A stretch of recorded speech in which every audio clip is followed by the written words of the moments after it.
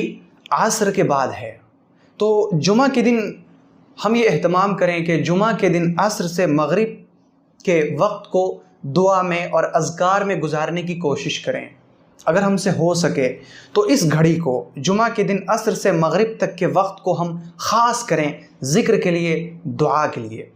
تاکہ ہماری دعا قبول ہو اور اللہ رب العزت کے یہاں ہماری دعا سنی جائے، ہماری دعا دیکھی جائے اور ہماری دعا ہمیں دے دی جائے۔ اسی طرح دوسری چیز کہ جمعہ کے دن اس کی فضیلت ہے، وہ ہے نبی اکرم صلی اللہ علیہ وسلم پر درود بھیجنا۔ پیغمبر علیہ السلام نے فرمایا کہ سب سے افضل دن جمعہ کا دن ہے، اسی دن آدم پیدا کیے گئے، اسی دن جنت میں داخل کیے گئے، اسی دن جنت سے نکالے گئے یعنی دنیا میں بھیجے گئے، اور اسی دن قیامت آئے گی۔ فَأَكْثِرُوا عَلَيَّ مِنَ الصَّلَاةِ مِنْ يَوْمِ الْجُمْعَةِ، تو تم مجھ پر جمعہ کے دن کثرت سے درود بھیجو۔ فَإِنَّ صَلَاتَكُمْ مَعْرُوضَةٌ عَلَيَّ، کیونکہ تمہارا جو درود ہے وہ مجھ پر پیش کیا جاتا ہے۔ صحابہ کرام نے عرض کیا، یا رسول اللہ، آپ تو قبر میں بوسیدہ ہو جائیں گے، تو آپ پر ہمارا درود کیسے پیش کیا جائے گا؟ پیغمبر علیہ السلام نے فرمایا، ان اللہ حرم علی الارض اجساد الانبیاء، کہ اللہ رب العزت نے نبیوں کے جسم کو زمین پر حرام کر دیا ہے، یعنی انبیاء کے جسموں کو زمین کھا نہیں سکتی، انبیاء کے جسم بوسیدہ نہیں ہوتے، وہ اپنی قبر میں ان کا جسم محفوظ ہوتا ہے۔ تو جب کوئی شخص نبی صلی اللہ علیہ وسلم پر درود بھیجتا ہے تو لوگوں کا درود حضور کی خدمت میں پیش کیا جاتا ہے۔ تو اس دن ہم کثرت سے پیغمبر علیہ السلام پر درود بھیجیں۔ اللہم صلی علی محمد کما تحب و ترضی لہ۔ اسی طرح جمعہ کے دن مسواک کرنا اور غسل کرنا، عمدہ کپڑا پہننا اور خوشبو لگانا، یہ بھی مسنون کاموں میں سے ہے۔ بخاری کی روایت ہے، پیغمبر صلی اللہ علیہ وسلم نے فرمایا کہ ہر مسلمان کو چاہیے کہ وہ جمعہ کے دن غسل کرے، عمدہ کپڑے پہنے اور ہو سکے تو خوشبو کا استعمال کرے۔ اور مسواک کے سلسلے میں طبرانی کی روایت میں پیغمبر علیہ السلام نے فرمایا، اے مسلمانوں، جمعہ کے دن کو اللہ رب العزت نے تمہارے لیے عید بنایا ہے، لہٰذا تم اس دن غسل کرو اور مسواک کرو۔ اسی طرح مردوں کو چاہیے کہ جمعہ کی نماز میں جانے میں جلدی کریں، سویرے مسجد پہنچیں۔ اسی طرح جمعہ کے دن سورہ کہف کی تلاوت کرنا، یہ تو بہت ضروری کے درجے میں ہے۔ جو شخص سورہ کہف کی تلاوت جمعہ کے دن کرتا ہے وہ دجال کے فتنے سے انشاءاللہ محفوظ اور مامون رہے گا۔ دجال کا فتنہ کہ اس دنیا میں اس سے بڑا آج تک کوئی فتنہ آیا ہی نہیں، اور قیامت تک اس سے بڑا کوئی فتنہ ہوگا ہی نہیں۔ اس فتنے سے بچنے کے لیے ہمیں جمعہ کے دن سورہ کہف کی تلاوت کو اپنے معمول میں شامل کرنا ہوگا، اور اسے ضروری سمجھنا ہوگا کہ ہم ضروری سمجھ کر سورہ کہف کی جمعہ کے دن ضرور تلاوت کر لیں۔ اور سورہ کہف کی تلاوت کا جو وقت ہے وہ ہے جب جمعہ کے دن شروع ہو، یعنی جمعرات کا دن گزرنے کے بعد جو مغرب کا وقت ہے اس وقت سے جمعہ کا دن شروع ہو گیا، اس وقت سے لے کر اگلے دن یعنی جمعہ کا جو دن ہے، یعنی جس دن جمعہ کی نماز ہوئی، پھر عصر کی نماز ہوئی، مغرب کی اذان تک یہ جمعہ کا دن ہے۔ تو جمعرات کا دن گزرنے کے بعد جو مغرب کے بعد سے لے کر جمعہ کا دن گزرنے کے بعد جو مغرب آئی ہے اس وقت تک کسی بھی وقت سورہ کہف کی تلاوت کر لینا انسان کو دجال اور اس کے فتنوں سے محفوظ کر دیتا ہے۔ اللہ رب العزت ہم سب کو دجال کے فتنے سے محفوظ اور مامون فرمائے۔ تو یہ جمعہ کے تعلق سے کچھ مسنون اعمال فقہ کے موضوع میں آج بیان کیے جا سکے۔ آج کا ہمارا اگلا موضوع ہے تزکیہ۔ تزکیہ میں آج ہم ایک صفت رذیلہ کے بارے میں جانیں گے، ایک ایسی صفت جو بہت گندی صفت ہے۔ ہر انسان کو چاہیے کہ وہ یہ کوشش کرے کہ میرے اندر یہ صفت نہ ہو، اور وہ ہے لوگوں کی نیتوں کو متہم کرنا، یعنی کسی کے بارے میں یہ سوچنا کہ فلاں شخص یہ کام کر رہا ہے اس کی نیت یہ ہوگی، فلاں شخص یہ کام اس لیے کر رہا ہے تاکہ اسے یہ چیز حاصل ہو جائے۔ تو لوگوں کی نیتوں کے بارے میں فیصلہ کرنا، لوگوں کی نیتوں کے بارے میں غلط سوچنا، یہ گناہ کبیرہ ہے۔ میں سب سے پہلے آپ کے سامنے ایک مثال پیش کرنا چاہوں گا، اور وہ مثال ہے سیدنا اسامہ رضی اللہ عنہ کی۔ سیدنا اسامہ ابن زید نبی اکرم صلی اللہ علیہ وسلم کے بہت چہیتے صحابی ہیں، اور ان کا لقب ہے حب الرسول،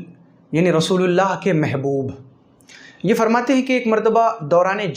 جنگ کے دوران جب ہم سے اور کافروں سے لڑائی ہو رہی تھی، اس وقت میں نے ایک کافر پر تلوار اٹھائی کہ اسے مار دوں، تو جیسے ہی میں نے تلوار اٹھائی اس نے کہا اشہد ان لا الہ الا اللہ وان محمد رسول اللہ، میں گواہی دیتا ہوں کہ اللہ کے سوا کوئی معبود نہیں اور محمد صلی اللہ علیہ وسلم اللہ کے رسول ہیں۔ میں نے یہ سن لیا، لیکن میں نے سوچا کہ یہ کافر ہے، یہ جھوٹ بول رہا ہے، یہ جان بچانے کے لیے کلمہ پڑھ رہا ہے۔ چنانچہ میں نے اٹھائی ہوئی تلوار ماری اور میں نے اس کا سر اس کے جسم سے جدا کر دیا، لیکن میرے دل میں کہیں نہ کہیں یہ کھٹکا ضرور لگ گیا کہ اس نے کلمہ تو پڑھ لیا تھا۔ یہ فیصلہ تو میں نے اپنے دماغ سے کیا کہ اس نے جان بچانے کے لیے کلمہ پڑھا ہے۔ چنانچہ جب ان کا کھٹکا بہت شدید ہو گیا تو یہ پیغمبر علیہ السلام کی خدمت میں حاضر ہوئے اور انہوں نے عرض کیا یا رسول اللہ، ایسے ایسے واقعہ پیش آیا کہ ایک شخص پر میں نے تلوار اٹھائی تو اس نے کلمہ پڑھ لیا، پھر بھی میں نے اسے قتل کر دیا، اور چونکہ اس نے تو جان بچانے ہی کے لیے کلمہ پڑھا تھا لہٰذا میرا قتل کرنا بھی درست ہوا۔ پیغمبر صلی اللہ علیہ وسلم نے جب یہ سنا تو آپ علیہ السلام نے اسامہ ابن زید سے تاکید کے لیے پوچھا کہ اس نے کلمہ پڑھ لیا تھا پھر بھی تم نے اسے قتل کیا؟ سیدنا اسامہ رضی اللہ عنہ نے عرض کیا یا رسول اللہ، لیکن اس نے تو اپنی جان بچانے کے لیے کلمہ پڑھا تھا۔ پیغمبر علیہ السلام نے فرمایا ہلا شققت قلبہ، ہلا شققت قلبہ، تم نے اسامہ اس کا دل پھاڑ کے دیکھا تھا کہ اس کے دل میں کیا ہے، اس نے جان بچانے کے لیے کلمہ پڑھا ہے یا پھر اس نے سچے دل سے اللہ کے دین کو قبول کیا ہے؟ تم نے یہ کیسے فیصلہ کر لیا کہ اس کی نیت میں کیا ہے؟ حضرت اسامہ بن زید فرماتے ہیں کہ اس وقت پیغمبر علیہ السلام نے اس جملے کو اتنی بار دہرایا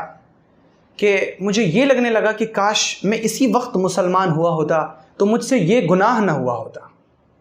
تو یہ پیغمبر صلی اللہ علیہ وسلم نے حضرت اسامہ ابن زید کو ایک طرح کی تنبیہ فرمائی کہ تم نے اس کی نیت کا فیصلہ کیسے کر لیا کہ اس کے دل میں کیا تھا۔ اس وقت ہمارے معاشرے میں یہ مرض بہت عام ہے کہ ہم دوسروں کی نیتوں کا فیصلہ کرتے ہیں۔ یہ شخص اللہ کی راہ میں خرچ کر رہا ہے، اس کی نیت یہ ہے کہ لوگ مجھے اچھا کہیں، میں نے کیسے فیصلہ کر لیا کہ اس کے دل میں کیا ہے؟ یہ شخص فلاں کام کرتا ہے، ضرور یہ شخص شہرت چاہتا ہے، یہ شخص فیم کے لیے ایسا کرتا ہے، یہ شخص پیسے کے لیے ایسا کرتا ہے، یہ شخص دولت کے لیے ایسا کرتا ہے، یہ شخص عزت کے لیے ایسا کرتا ہے۔ ہم فیصلہ کرنے والے کون ہیں کہ یہ شخص عزت کے لیے یہ کام کر رہا ہے یا دولت کے لیے کر رہا ہے یا پیسے کے لیے کر رہا ہے یا کسی اور مقصد سے کر رہا ہے؟ ہم کسی کی نیتوں کا فیصلہ نہ کریں، نیتوں کا فیصلہ کرنے والا اللہ ہے۔ اور جب ہم کسی کی نیت کا فیصلہ کرتے ہیں اور ہم یوں کہتے ہیں کہ تم نے یہ کام اس لیے کیا تاکہ تمہیں یہ چیز حاصل ہو جائے، تو گویا کہ ہم یہ دعویٰ کرتے ہیں کہ میں تمہارے دل کی بات جانتا ہوں، حالانکہ دل کی بات غیب ہے، دل کی بات پوشیدہ چیزوں میں سے ہے۔ وَلَا يَعْلَمُ الْغَيْبَ إِلَّا اللَّهُ، اور غیب کی خبر اللہ کے سوا کسی کو ہے ہی نہیں، غیب اللہ کے سوا کوئی جانتا ہی نہیں، اللہ کے سوا کسی کو معلوم ہی نہیں کہ کس کے دل میں کیا ہے، کس کے دماغ میں کیا ہے، کس کے ذہن میں کیا ہے۔ لوگوں کی نیتوں کا فیصلہ ہم نہ کریں، لوگوں کی نیتوں کو اللہ پر چھوڑ دیں۔ جب ہم لوگوں کی نیتوں کا فیصلہ کرنے لگتے ہیں تب ہمارے اندر بہت ساری بدگمانیاں بھر جاتی ہیں اور اس سے رشتوں میں دراڑ پیدا ہوتی ہے۔ ہم دوسروں کی نیتوں کو اللہ پر چھوڑ دیں، اس کی نیت کیا تھی اللہ کو اس کی خبر ہے۔ ہم تو یہی فیصلہ کریں گے کہ چونکہ ظاہر میں یہ شخص یہ کام کر رہا ہے لہٰذا اس کی نیت اچھی والی ہوگی، خراب نیت نہیں ہو سکتی۔ ہم اس طرح سے لوگوں کے لیے اچھا گمان رکھیں، اور جو شخص لوگوں سے اچھا گمان رکھتا ہے اللہ رب العزت اسے عزت عطا کرتا ہے، اور جو شخص لوگوں کے بارے میں بدگمانیاں رکھتا ہے وہ ہمیشہ پریشان رہتا ہے، اس کا سکون ختم رہتا ہے اور اس کے اندر بے چینی اور اضطراب کی کیفیت رہتی ہے۔ فلاں شخص یہ کام اس لیے کر رہا ہے تاکہ اس سے یہ ہو جائے، فلاں شخص یہ کام اس لیے کر رہا ہے تاکہ اس سے یہ چیز ہو جائے، اس کا ذہن، اس کا دماغ بس انہی سب چیزوں کو سوچتا رہتا ہے۔ فلاں نے یہ اس لیے کیا تاکہ اسے یہ مل جائے، فلاں نے یہ اس لیے کیا تاکہ اسے یہ چیز حاصل ہو جائے۔ ان تمام چیزوں کے تمام فیصلے اللہ کے سپرد کریں، خود اطمینان سے رہیں، نہ کسی کے خلاف اپنے دل میں بدگمانی رکھیں، نہ کسی کی نیت کا فیصلہ کریں، سب کا فیصلہ اللہ کرے گا۔ ہم جو ہر نماز میں پڑھتے ہیں مالک یوم الدین، وہ روز جزا کا مالک ہے، بدلے کے دن کا مالک ہے۔ اس دن سارے فیصلے ہوں گے، اس دن سارا بادل چھٹ جائے گا۔ اور عربی کے کسی شاعر نے کہا ہے فَسَوْفَ تَعْلَمُ إِذَا انْقَشَعَ الْغُبَارُ أَتَحْتَ ظِلِّكَ فَرَسٌ أَمْ حِمَارُ۔ جب غبار چھٹے گا نا تو پتہ چلے گا کہ تم گدھے کی سواری کر رہے تھے یا پھر گھوڑے کی سواری کر رہے تھے۔ اس دن پتہ چلے گا کہ ہم ظاہر میں کیسے تھے اور ہم باطن میں کیسے تھے۔ اس دن پتہ چلے گا کہ ہمارے دل میں کیا تھا، نیت میں کیا تھا اور زبان پر کیا تھا۔ اس دن سارے فیصلے اللہ کرے گا۔ اس دن لوگ فیصلے لیں گے، فیصلے قبول کریں گے، اور فیصلوں کو تو ماننا ہی پڑے گا، کیونکہ اس دن گواہیاں قائم کی جائیں گی۔ وَيَوْمَ تَقُومُ الْأَشْهَادُ، اللہ تعالیٰ ایسی ایسی گواہیاں لائے گا کہ انسان تصور بھی نہیں کر سکتا۔ خود انسان کے اعضاء اس کے خلاف گواہی دیں گے۔ تو بہرحال اس وقت کہنے کا حاصل اور خلاصہ یہ ہے کہ لوگوں کی نیتوں کے فیصلے ہم نہ کریں، ہم لوگوں کی نیتوں کے فیصلے نہ کریں، ان کی نیتوں کو متہم نہ کریں۔ ہم یہ فیصلے اللہ پر چھوڑیں، خود اطمینان کی زندگی بسر کریں، اور ہمارے اندر تمام مومنین کے لیے اچھا گمان ہو۔ ہم ہر ایک کے بارے میں اچھا گمان رکھیں، اچھا خیال رکھیں، سب کے بارے میں اچھا سوچیں۔ کسی شخص نے ہمارے پاس کوئی چیز کھانے کے لیے بھیجی تو ہم یہ گمان نہ کریں کہ اس نے کھانے کے لیے اس لیے بھیجا تاکہ میں بھی اس کے پاس بھیجوں، یہ برا گمان ہے۔ اچھا گمان رکھیں، ہم یہ سوچیں کہ اس نے میرے پاس یہ چیز بھیجی ہے تو وہ چاہتا ہے کہ ہمارے رشتے مضبوط ہوں، ہمارے اندر محبت اور بڑھے۔ ہم اچھا سوچیں، برا نہ سوچیں۔ جب ہم اچھا سوچیں گے ہمارا دین، ہمارا ایمان مضبوط رہے گا، ہماری صحت اچھی رہے گی، اور ہم خوش زندگی بسر کرنے والے ہوں گے۔ اب جو آج کا ہمارا اگلا موضوع ہے وہ ہے قرآن پاک کی ایک سورہ تجوید کے ساتھ۔ اعوذ باللہ من الشیطان الرجیم،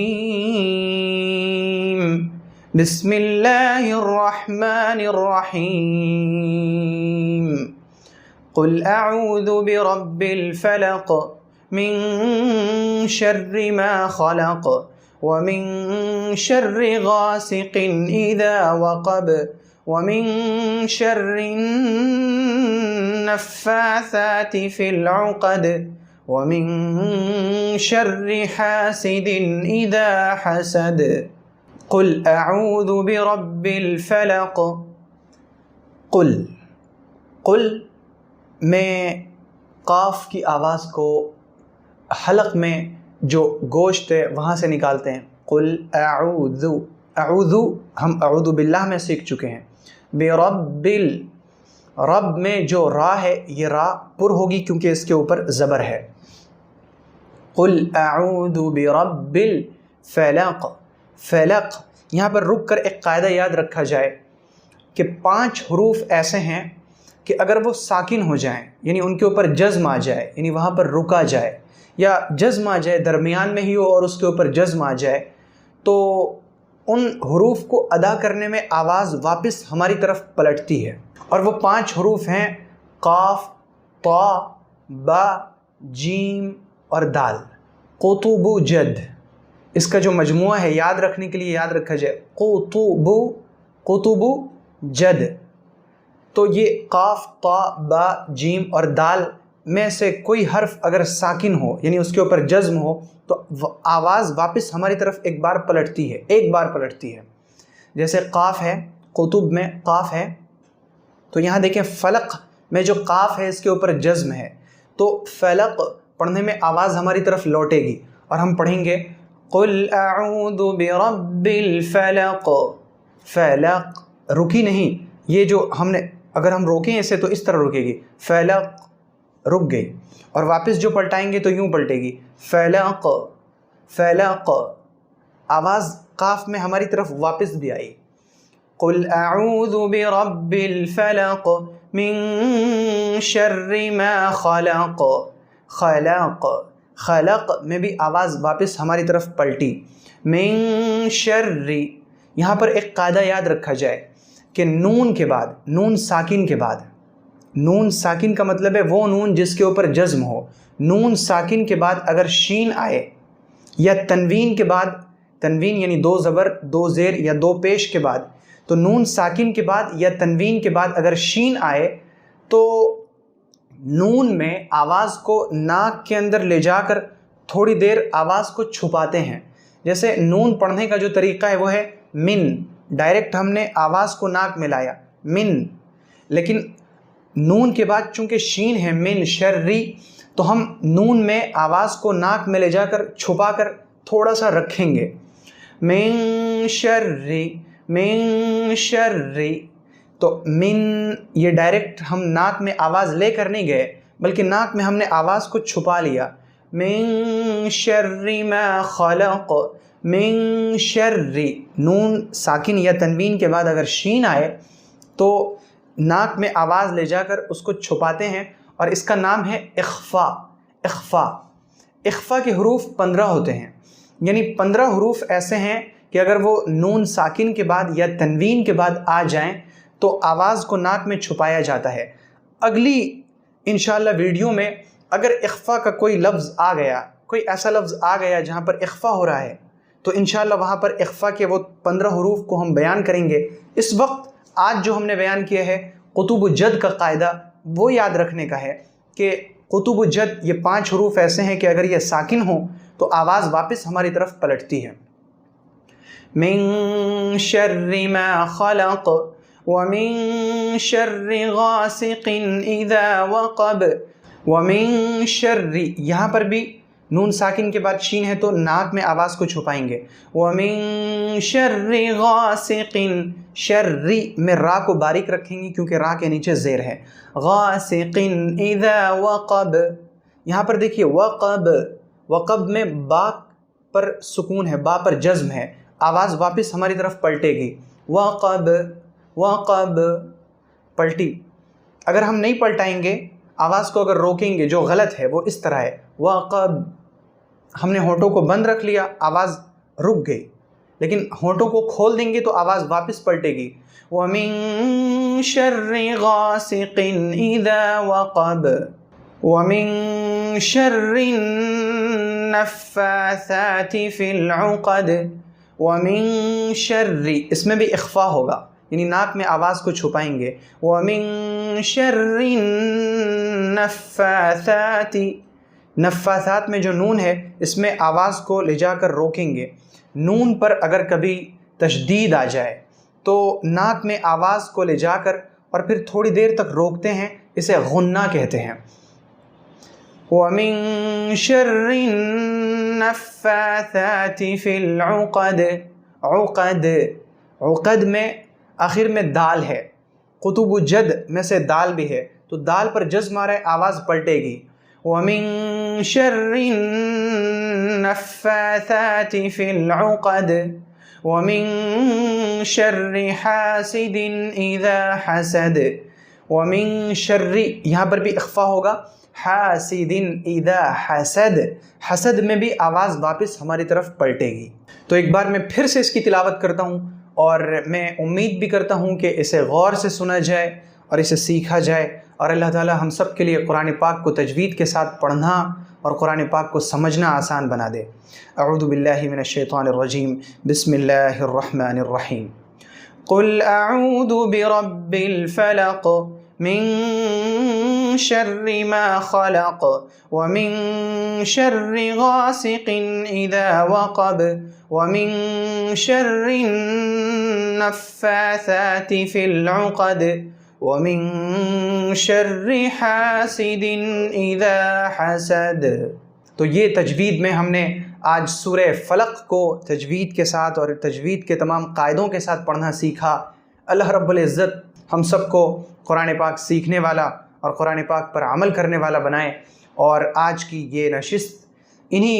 باتوں پر ختم ہوتی ہے. اللہ تعالیٰ آپ سب کو اپنی پناہ میں صحت، عافیت، ایمان اور سنت کے ساتھ رکھے،